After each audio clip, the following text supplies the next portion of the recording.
Chers téléspectateurs, bienvenue sur Panafrique Média, c'est l'heure de votre rétro hebdo. Sans plus tarder, voici le sommaire. Après le rachat du pétrolier à Salah par l'État gabonais, Jean-François Tontoum Eman, président du Rassemblement des Patriotes républicains, donne son avis. Réhabilitation des passerelles dans le Grand Libreville après l'inauguration du passage piéton de la transition du Koweït chantier moderne, le tour est revenu au quartier Aveya. Le syndicat national des enseignants et des professionnels de la formation professionnelle, SINOPFOP, a effectué sa rentrée syndicale ce 23 février 2024 au centre de formation professionnelle Basile Ondimba. Les détails dans un instant. Le social en ouverture de cette rétro hebdo, la réhabilitation de la passerelle d'Aveya ce jeudi 22 février 2024, située dans le 2e arrondissement de la commune de Libreville par l'ONG Tous Ensemble pour l'égalité de chances, un chef-d'œuvre qui va faciliter la traversée des riverains. Reportage sur les images de Frédéric Ebié et Vona. Les populations du quartier Aveya seront bientôt soulagées. En effet, ce jeudi 22 février, la passerelle qui présentait déjà un danger pour les riverains, le lancement des travaux de rénovation ont été effectifs par l'ONG Tous Ensemble pour l'égalité des chances, en présence des notables qui ont eu à faire quelques rituels pour le bon déroulement des travaux. Aujourd'hui, nous sommes ici à Aveya pour la passerelle de la transition, une passerelle de plus de 25 mètres qui sera réalisée ici par l'ONG Tout Ensemble pour l'égalité des chances. Une semaine, c'est une passerelle avec les lampadaires solaires. Une action plébiscitée par les anciens et notables du quartier, occasion propice pour les riverains de remercier le président de la transition qui ne cesse de répondre favorablement aux besoins des populations. C'est un sentiment de joie, c'est un sentiment de satisfaction dans la mesure où cette passerelle-là n'était plus praticable et on avait souvent peur pour nos enfants qui traversent cette passerelle-là pour aller vaquer à l'école et aux populations qui vaquent également à leurs occupations quotidiennes. On avait peur parce que vous-même, vous avez dû constater qu'il y a plein de trous. Il y a des planches qui ont perdu de leur rigidité. Et il était fort possible que quelqu'un se casse le pied là ou que quelqu'un tombe dans les mares. Je remercie monsieur le président de la transition, monsieur Clotaire Oligui Nguema, d'avoir nous aidé la population d'Aveya. Je vous remercie beaucoup. Après l'inauguration de la passerelle de la transition du Koweït chantier moderne, l'ONG Tous Ensemble pour l'égalité des chances, sous les instructions du président de la transition, envisage soulager les quartiers désenclavés pour leur permettre de circuler en toute sécurité. Après avoir remporté le procès contre la défunte microfinance BRSAL et l'État gabonais à la Cour de justice de la CEMAC, ces derniers restent toujours en attente de leur paiement. Compte rendu de Pris Kansam sous les images de Frédéric Ebievona. Les épargnants et le bureau du CAP, les yeux désormais rivés sur les nouvelles autorités. Le dossier, qui avait déjà trouvé écho favorable au niveau de la Cour de justice de la CEMAC à N'Djamena, semble au point mort. Le président du CAP entend, dans les prochaines semaines, effectuer un dernier voyage au Tchad afin de saisir l'ordonnance de paiement. BRSAL était une microfinance, j'ai envie de dire de fait. De fait, pourquoi? Parce qu'elle n'a pas reçu l'agrément de l'État gabonais. Et elle s'est mise à estorquer, j'ai envie de dire, escroquer les Gabonais. Ils sont arrivés à cotiser 75 milliards de francs CFA. Et contre toute attente, une fois BRSAL fermait les portes, au moment où les dirigeants sortants gabonais ont volé cet argent pour organiser les élections de 2016, le ministère en charge de l'économie va prendre la décision de la liquidation de BRSAL. Donc, c'est le ministère de l'économie qui avait liquidé BRSAL. En espérant que le pouvoir actuel prendra plus au sérieux les préoccupations de ces 18 000 épargnants, Emmanuel Mvemba tient quant à lui à rappeler les manœuvres du pouvoir déchu, tout en accordant leur confiance au CTRI quant à une prise en charge effective de ce dossier. J'ai dit au chef de l'État que vous me trouvez avec un dossier chaud entre les mains, c'est celui de Bersal. Je souhaiterais que vous puissiez y prendre une part active ou encore vous puissiez véritablement vous engager personnellement dans ce dossier. Le chef de l'État m'a dit, en présence des autres anciens candidats, que président, je suis un chef d'État de la transition, je vous ai trouvé en train de conduire un dossier, allez-y à N'Djamena, ramenez-moi l'ordonnance et j'aurai la force de payer. La collaboration CAP, Bureau de Noé, tend à sa fin après 5 ans de combat. Et le week-end prochain, c'est une mise au point qui sera faite à l'intérieur du pays, précisément à Port-Gentil. Nous avons déposé auprès de la Cour ce fichier. Et ce fichier, à l'examen de ce fichier, au lieu de 75 milliards, nous demandons maintenant à l'État gabonais de payer 32 milliards. Et nous avons demandé en termes de dommages et intérêts le paiement de 17 milliards. Donc, quand nous allons en N'Djamena, nous allons payer, si nous ramenons l'ordonnance, seulement ceux qui se sont fait enrôler au bureau de Noé. Pour une mise au point effective, les épargnants port-gentillais et port-gentillaises sont vivement attendus le week-end prochain. Et nous y reviendrons. Rentrée syndicale du CINEPFOP ce vendredi 23 février 2024 et installation du bureau national de cette formation syndicale. Reportage de Priskantam sous les images de Frédéric Ebievuna. La cheville ouvrière de l'enseignement supérieur réunie autour du CINEPFOP, Syndicat national des enseignants et professionnels de la formation professionnelle, du grand groupement syndical COSINAP, a effectué sa rentrée syndicale ce 23 avril 2024 au centre de formation professionnelle Basilou Ndimba, marqué du sceau du dialogue, avec comme thème privilégié le dialogue social permanent pour un partenariat gagnant au service du développement et de la formation professionnelle. Mesdames et messieurs, chers camarades travailleurs, c'est ici l'occasion de commémorer notre engagement et notre sacrifice consenti au cours des années antérieures pour notre émancipation et pour que nos droits soient reconnus et appliqués. Cette commémoration est une journée de solidarité au cours de laquelle les travailleurs expriment leur fierté face au développement, au dénouement, à l'abnégation qui les caractérise.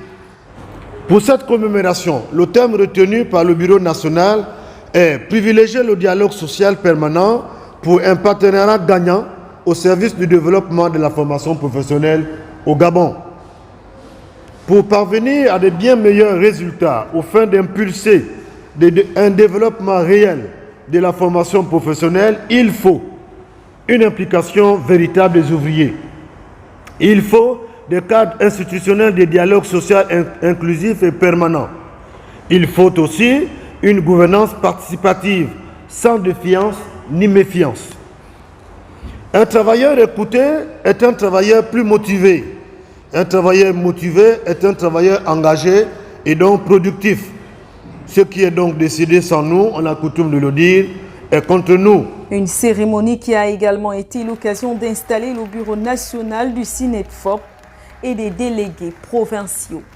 Le syndicat national des enseignants et des personnels de la formation professionnelle interpelle tout aussi l'autorité ministérielle à mettre en œuvre des mécanismes porteurs aux fins de rendre les centres de formation de l'ensemble du pays fonctionnels, renforcer les capacités opérationnelles des formateurs et des personnels d'encadrement, améliorer le traitement des formateurs et personnels d'encadrement, revoir l'ensemble des textes fondateurs et des autres textes subséquents.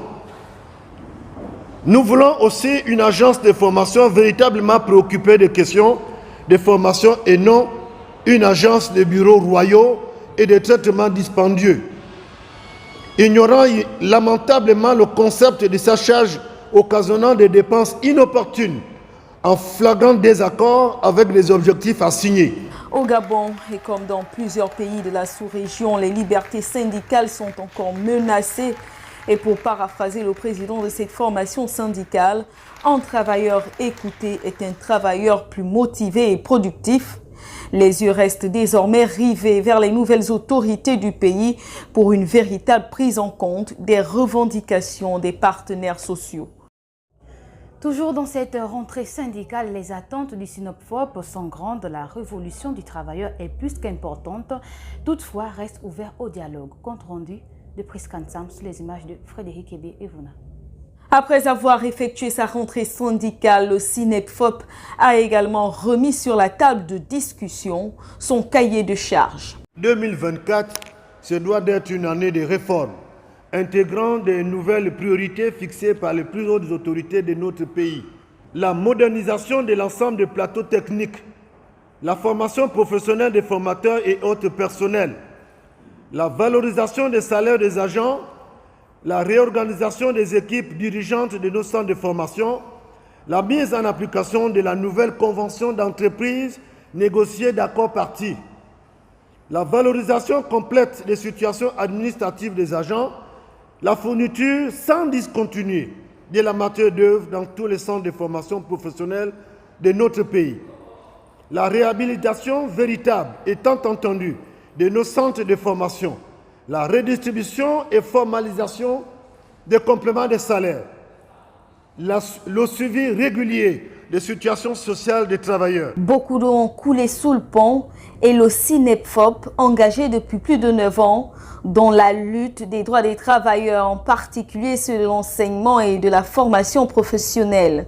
Au regard du contexte que traverse le pays, ses partenaires sociaux seraient-ils prêts à faire une trêve sociale et quelles pourraient être les conditions ou les mécanismes pour y parvenir? Si les autres autorités du pays actuellement parvenaient au cours ou bien à l'issue du dialogue qui sera organisé dans quelques jours, si on parvient à mettre en place une trêve ou encore à conclure de la nécessité de faire une trêve, je pense que le Synopfop, le syndicat national des enseignants et de la formation professionnelle, ne peut qu'accorder le crédit. Parce qu'à un moment donné, quand on crie beaucoup, il faut qu'on s'asseye et on ne peut pas travailler dans le bruit. Et nous allons tout simplement poser une seule condition. La condition, c'est de faire que ce dialogue-là soit véritable et que les Gabonais s'épuisent, que les Gabonais ne repartent pas avec des points de vue et que nous parlons véritablement les yeux dans les yeux parce que c'est notre pays. Il n'y a pas des Gabonais du Congo qui viendront engager le Gabon. Les Gabonais qui vont engager le Gabon, c'est les Gabonais du Gabon. Et nous estimons que pour ce dialogue-là, nous n'allons pas poser autant de conditions. Nous devons y aller si nous sommes consultés et si nous sommes appelés, on va y aller pour apporter la voix des enseignants, pour apporter la voix des personnels de la formation professionnelle et nous croyons fermement que ça va se faire en tenant compte des dispositions des uns des autres et en tenant compte des avis de tous les secteurs de notre pays parce qu'un pays ne peut décoller que si tous les secteurs sont en forme. À l'orée du prochain rendez-vous national prévu pour le mois d'avril de l'année en cours, plusieurs secteurs sont en ébullition économique et sociaux. Un rendez-vous qui devra, en plus de la restauration des institutions, intégrer des assises économiques et sociales. Dans la province d'Oyem, à l'instar des autres provinces, le concours à l'entrée à l'école normale de la magistrature ENAM, les candidats dans la ville d'Oyem ont bel et bien pris part. Reportage de notre correspondante, Lustève Mécui. Ils étaient 21 candidats à participer au concours d'entrée à l'École nationale d'art et manufacture qui s'est tenue dans la commune d'Oyem, à l'instar des autres provinces. Pour les candidats, les épreuves étaient plutôt abordables. 3 jours durant, ces candidats ont affronté des épreuves de culture générale, anatomie artistique et en pratique, art plastique et art dramatique. Le concours a eu lieu sur toute l'étendue du territoire national pour 510 places disponibles. Renforcement des capacités aux acteurs de la société civile de la commune d'Oyem, la dite rencontre était basée sur plusieurs thématiques. Lustève Mécui, notre correspondante d'Oyem. Le cœur de cet atelier a été consacré à l'exploration des mécanismes de prévention et de la gestion des conflits. Les participants ont été initiés à diverses techniques de médiation tierce. Il s'est agi notamment de 6 modules de formation. Notamment, on est revenu sur les questions de conflit, les notions de conflit et les notions connexes. Nous avons également échangé sur les questions de médiation, mais aussi les questions de prévention et de résolution pacifique des conflits. Ensemble, nous avons regardé l'attitude qu'il faut avoir lorsqu'on est face à un conflit. C'est important pour nous de pouvoir sensibiliser ces acteurs de la société civile qui, eux, seront des relais au plan communautaire ici dans cette province pour pouvoir consolider et garder la paix qui est quelque chose de très important, surtout dans cette phase de transition. Au terme de cette formation, les participants sont repartis enrichis avec de nouvelles connaissances et compétences, prêts à jouer un rôle actif dans la promotion de la paix et de la cohésion sociale dans leur communauté. C'était très enrichissant. Généralement, dans nos milieux, on n'arrive pas à cerner certains points. Et grâce à cet atelier, on a pu comprendre ce qu'est la médiation et l'apport que ça pouvait donner, même dans nos milieux familiaux et sociaux. Tout ceci grâce à l'implication du député du 1er arrondissement de la commune d'Oyem, Ebanet Nathalie, épouse Sima Eyi, que cet engagement en faveur de la médiation et la gestion des conflits a eu lieu. Ces femmes et ces jeunes contribueront de manière significative à la construction d'un avenir plus harmonieux et résilient pour tous. La solidarité au cœur des échanges ce mardi 20 février 2024 au cours d'une conférence débat à la bibliothèque universitaire. La solidarité pour une meilleure conclusion sociale. Les détails avec Priskansam sous les images de Frédéric Ebe et Vouna. L'université Omar Bongo va abriter du 20 au 21 février 2024 une conférence débat axée sur la solidarité, une initiative des professeurs de la sous-région dont le pilier est le professeur Augustin Eman. Le choix du thème n'est pas anodin. Au regard de la dégradation du tissu social, il est temps pour les Africains, en particulier le Gabon, de repenser leurs différentes institutions correspondant à l'environnement auquel il appartient en vue d'une véritable inclusion. La solidarité recèle pourtant une autre dimension. Elle constitue en effet le fondement même des systèmes de sécurité sociale qui ont été importés en Afrique depuis les métropoles, à l'exemple aujourd'hui de la Caisse nationale d'assurance maladie et de garantie sociale au Gabon. Dès lors, on aurait pu penser que la solidarité africaine serait reprise dans les législations africaines de sécurité sociale, à l'instar de ce que l'on a vu pour les conceptions africaines de la famille que les codes civils ont parfois intégrées. Pour le professeur Elisio Macamo de l'Université de Bâle en Suisse, 2 objectifs sont ici clairement identifiés.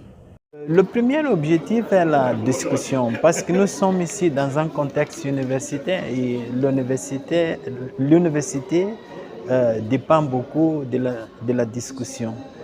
Donc l'échange d'opinions, nous savons qu'il y a plusieurs façons de regarder le monde, il y a plusieurs façons de regarder les choses et donc il est très important d'échanger sur ça. Deuxième objectif est vraiment de s'assurer que nous sommes sur le bon chemin. Quand nous choisissons par exemple le concept de solidarité pour faire une réflexion scientifique. Il s'agit ici d'apporter une critique objective afin d'améliorer la gestion ou le fonctionnement des institutions déjà existantes. Ce que nous essayons de faire, ce que j'essaie de faire et que j'invite nos camarades à faire ici, c'est essayer de réfléchir sur ces différentes notions. Est-ce qu'elles ont des équivalents chez nous? Comment on peut prendre en compte ces équivalents? Alors moi je suis juriste. Je ne m'intéresse pas à la solidarité, enfin simplement, ce n'est pas la solidarité qui m'intéresse, c'est le principe de solidarité, ce qui est encore autre chose. Le principe, ça renvoie à une organisation. C'est-à-dire que la solidarité en tant que telle, elle existe ici. Vous êtes tous Gabonais comme moi. Lorsqu'il y a un décès, les gens font des cotisations. Lorsqu'il y a un mariage, les gens font des cotisations. La solidarité, c'est cela. Mais comment organiser cela? Ça c'est le cœur de ma réflexion. J'ai pour habitude de dire que s'il y a une institution, s'il y en a une dont nous pouvons être fiers, c'est la CNAMGS.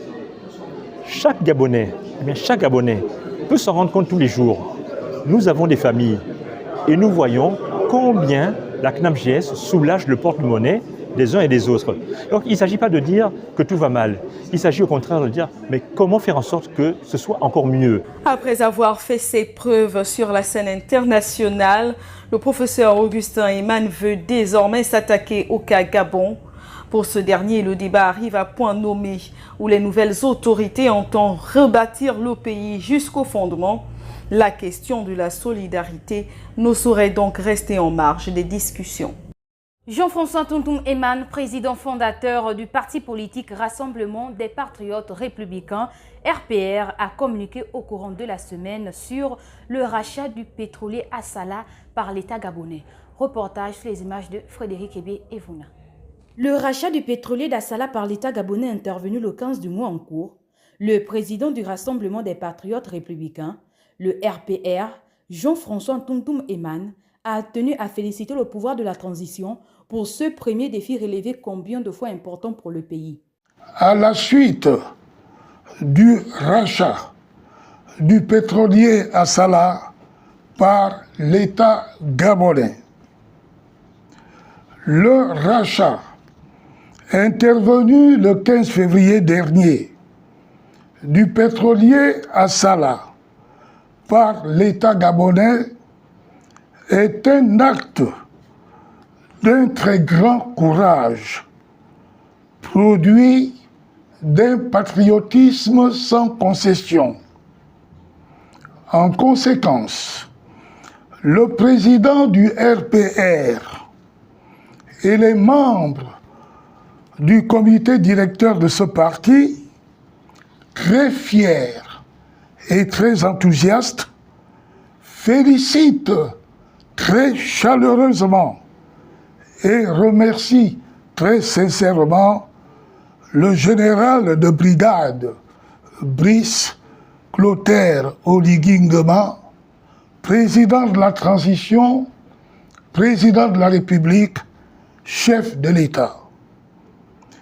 Il l'encourage à conduire les actions du CTRI dans ce sens et dans tous les domaines, afin que notre peuple retrouve sa dignité et notre peuple, notre État, sa pleine souveraineté. Il a par ailleurs donné son soutien total au président de la transition, mais aussi à celui de son parti politique, le RPR. Voilà, c'est la fin de cette rétro-hebdo, mais avant de nous quitter, rappel des titres. Après le rachat du pétrolier Assala par l'État gabonais, Jean-François Tontoum Eman, président du Rassemblement des Patriotes Républicains, donne son avis. Réhabilitation des passerelles dans le Grand Libreville après l'inauguration du passage piéton de la transition du Koweït chantier moderne, le tour est revenu au quartier Aveya. Le syndicat national des enseignants et des professionnels de la formation professionnelle, SINOPFOP, a effectué sa rentrée syndicale ce 23 février 2024 au centre de formation professionnelle Basile Ondimba. Point final à cette rétro-hebdo et merci de nous avoir suivis. N'oubliez pas l'information contenue Panafrique Média, la nouvelle vision de l'information.